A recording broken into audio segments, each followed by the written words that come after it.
Welcome to my YouTube channel growing chemistry. तो आज के लेक्चर में हम बात करेंगे solubility of solid in liquid. इसमें जो सबसे पहले हम बात करेंगे वो करेंगे replacing solvent particles by solute particles.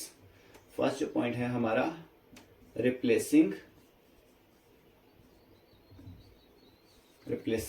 Solvent particles, replacing solvent particles by solute particles.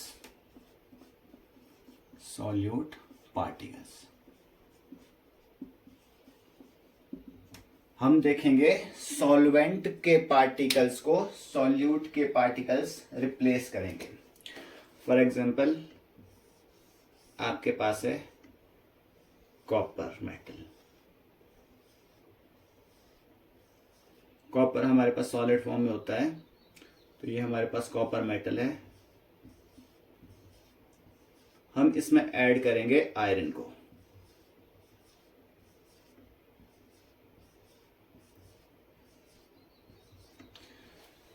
हमने इसमें आयरन मेटल को ऐड किया।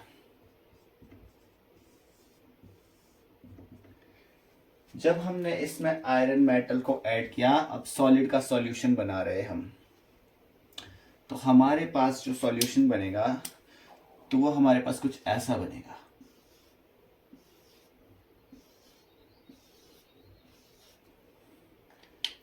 यही वाला, इसके बीच में कॉपर के पार्टिकल्स आ जाएंगे कुछ इस तरीके से। तो ये हमारे पास बन गया मेटल प्लस मेटल अलॉयस का मिक्सचर बन गया है। कॉपर मेटल हुआ, आयरन भी मेटल हो गया, तो मेटल और मेटल का मिक्सचर हमारे पास बनता है अलॉय। तो हम कह सकते हैं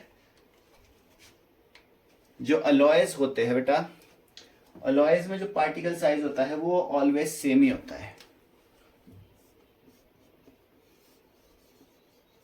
पार्टिकल साइज ऑलमोस्ट सेम।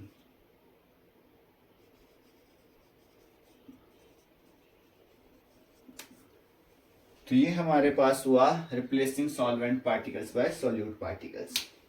तो हम इसमें लिख सकते हैं when solute particle replaces the solvent particles, when the solute particles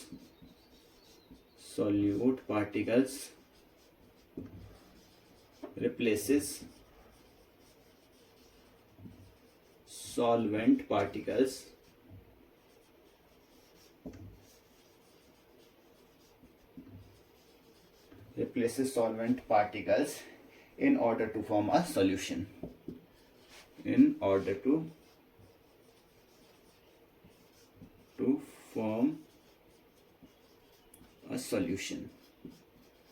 तो इसके बाद हम ये एग्जांपल लिख देंगे वहां पर।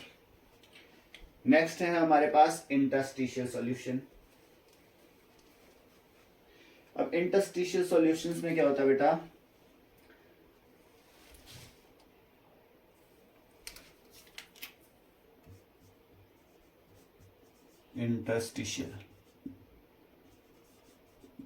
Interstitial solutions. फॉर एग्जांपल आपके पास है टंगस्टन कार्बाइड।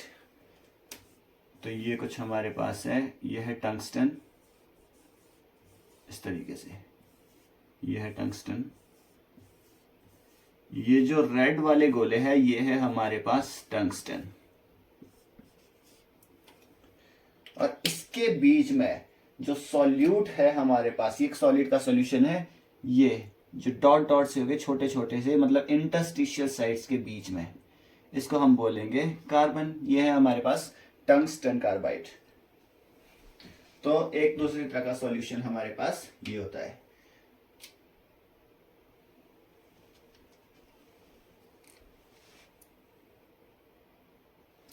ये हमारे पास एग्जांपल हो गया solubility of solid in solid.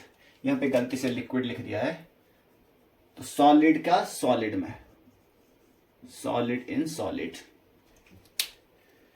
तो ये है हमारे पास first solubility of solid in solid. Next हम पढ़ने वाले हैं solubility of solid in liquid.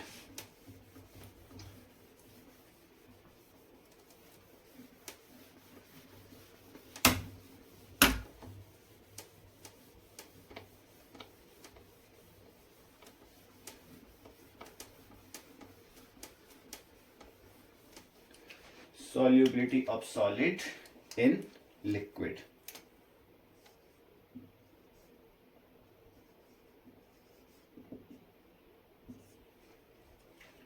ये डिपेंड करता है हमारे पास चार चीजों पे। पहला हमारे पास ये डिपेंड करता है नेचर ऑफ सॉल्यूट पे,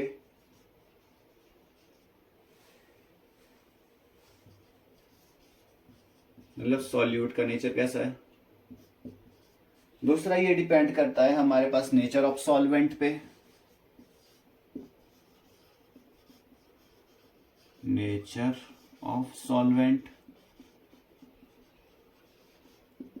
नेक्स्ट हमारे पास ये डिपेंड करता है इफेक्ट ऑफ टेम्परेचर पे,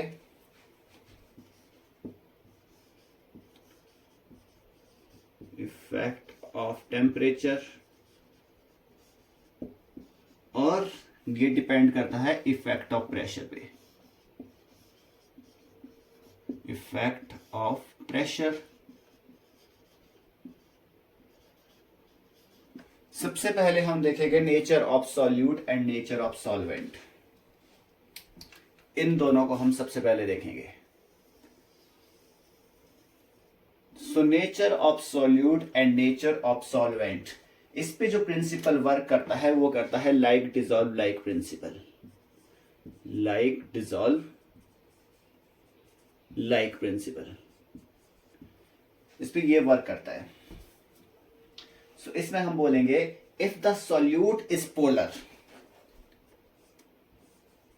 if the solute is polar,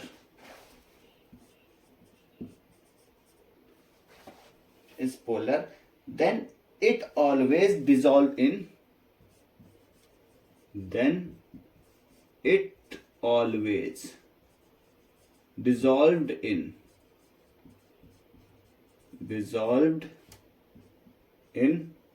polar solvent। मतलब अगर आपके पास सॉल्यूट पोलर है तो वो हमेशा पोलर सॉल्वेंट में ही डिसॉल्व होगा, क्योंकि जो इंटरमोलिक्यूलर फोर्स ऑफ अट्रैक्शन होती है वो काफी स्ट्रांग होती है। इस वजह से आपके पास पोलर सॉल्यूट पोलर सॉल्वेंट में डिसॉल्व होगा, एंड जो नॉन पोलर सॉल्यूट होगा वो नॉन पोलर सॉल्वेंट में ही डिसॉल्व होगा। क्यों होगा? Because intermolecular force of attraction, intermolecular force of attraction.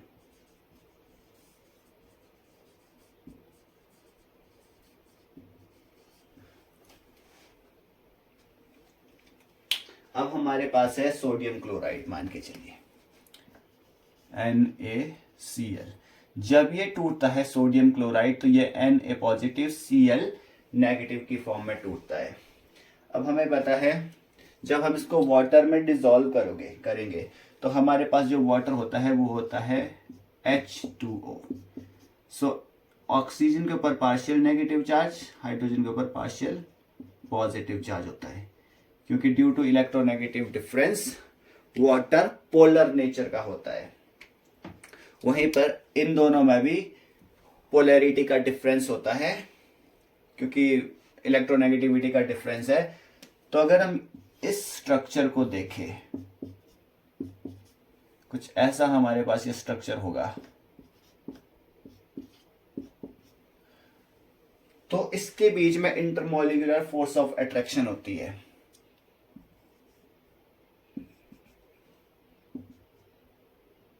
इस तरह से कुछ इंटरमोलिक्यूलर फोर्स ऑफ अट्रैक्शन होगी। तो नेचर ऑफ सॉल्यूट और नेचर ऑफ सॉल्वेंट में हमें लाइक डिसॉल्व लाइक मेथड को, प्रिंसिपल को याद रखना है कि अगर आपके पास सॉल्यूट पोलर नेचर का है तो सॉल्वेंट आपके पास पोलर ही होना चाहिए, और अगर आपके पास जो सॉल्यूट है वो नॉन पोलर नेचर का है, तो आपके पास अगेन जो सॉल्वेंट होगा वो नॉन पोलर नेचर का होना चाहिए। इसके अगर हम एग्जांपल की बात करें तो अल्कोहल इन वाटर, एग्जांपल में हम देखेंगे alcohol in water, HCl hydrochloric acid in water, और क्या हो सकता है सॉल्ट इन वाटर, ये जो हमने एग्जांपल अभी लिया है सॉल्ट इन वाटर।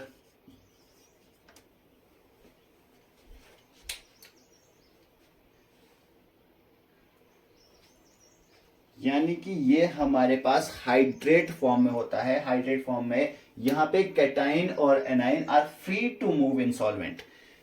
ये आपके पास ये फ्री आयन है, और जब ये वाटर के साथ मिक्स हो गए तो इसका जो कैटाइन है, इसका जो एनाइनिक पार्ट है, ये वाटर में यानी कि सॉल्वेंट के अंदर फ्रीली मूव करते हैं। लेकिन अगर आपके पास सॉल्वेंट नॉन पोलर हो तो सॉल्यूट भी आपके पास नॉन पोलर ही होना चाहिए। इसके एग्जांपल क्या हो गए, जैसे benzene in water C6H6 in benzene in toluene, benzene in toluene हो गया आपके पास, या आयोडीन इन कार्बन टेट्राक्लोराइड I2 इन CCl4, ये आपके पास हो गए नॉन पोलर सॉल्वेंट, और ये आपके पास हो गए नॉन पोलर सॉल्यूट। तो नॉन पोलर सॉल्यूट को आप नॉन पोलर सॉल्वेंट में ही डिसॉल्व कर सकते हैं।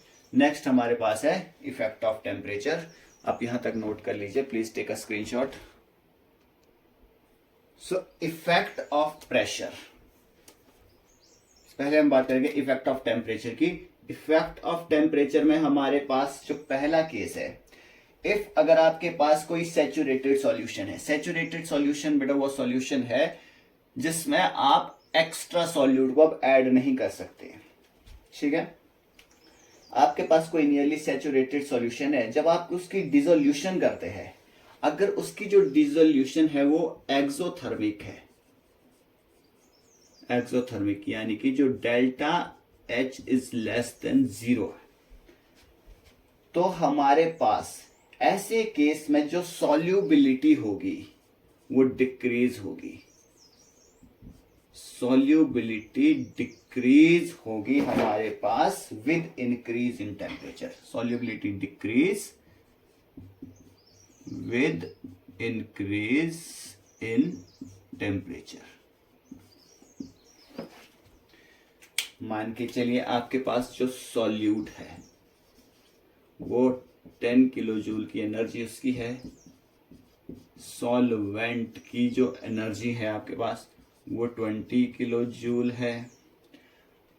अब आपके पास जो सॉल्यूशन बन रहा है उसकी जो एनर्जी है वो 15 किलो जूल की है, तो टोटल सॉल्यूट और सॉल्वेंट की एनर्जी कितनी है 30 किलो जूल। जब ये कन्वर्ट हो रहा है सॉल्यूशन में तो कितना डिसॉल्व हो रहा है, 15 किलो जूल की एनर्जी आपके पास यहां पर ऑब्जर्व हो रही है, प्लस जो आपकी हीट है वो बाहर निकल रही है, 15 किलो जूल की एनर्जी आपके पास यहां बाहर निकल रही है। तो यानी कि हम कह सकते हैं कि यहां पर जो सॉल्यूट की जो सॉल्युबिलिटी है सॉल्वेंट के अंदर वो कम है। आप जितना ज्यादा टेम्परेचर को बढ़ाओगे वहां पे सॉल्यूट की सॉल्युबिलिटी उतनी ही कम होती जाएगी। ऑन अदर हैंड अगर आपके पास डिसोल्यूशन का जो प्रोसेस है वो एंडोथर्मिक है, एंडोथर्मिक यानी कि delta H is greater than 0 है आपके पास, तो ऐसे केस में जो सॉल्युबिलिटी है सॉल्यूट की वो इंक्रीज होगी with increase in temperature, solubility increase with increase in temperature।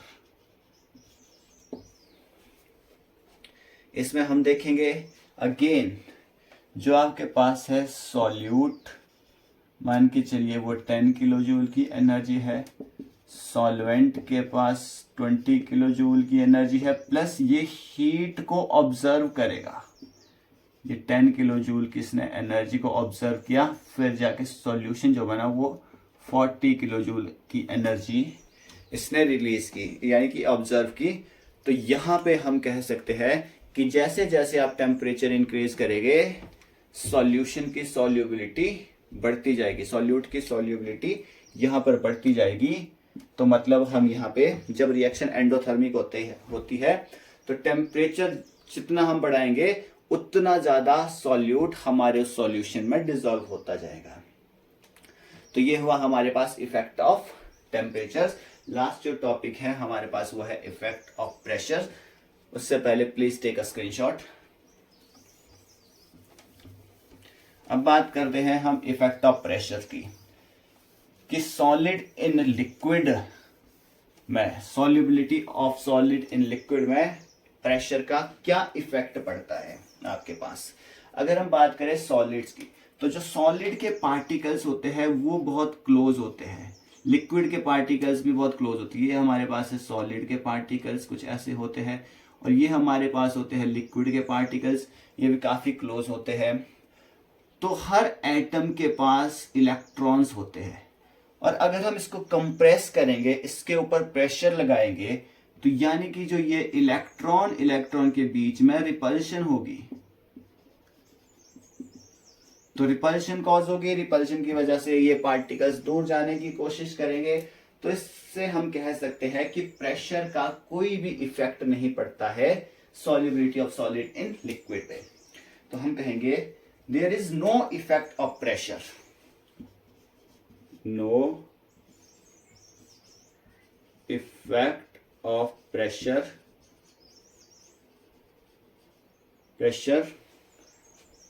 on the solubility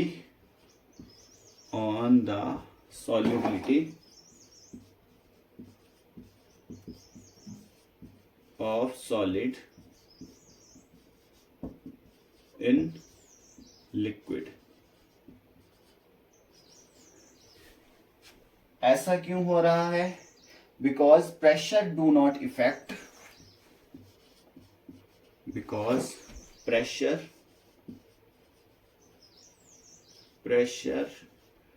do not effect solid and liquid, solid and liquid because their particles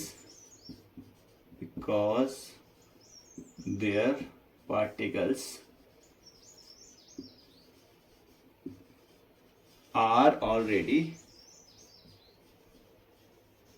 closely packed,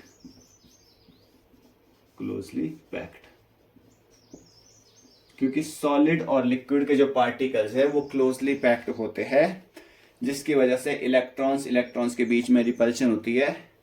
सो हम कहेंगे कि solid in liquid, solubility of solid in liquid में effect of pressure का कोई role नहीं होता है। Next हम बात करेंगे solubility of gas in liquid की, और इसमें हम जो मेन टॉपिक हमने पढ़ना है वो है हेनरी लॉ।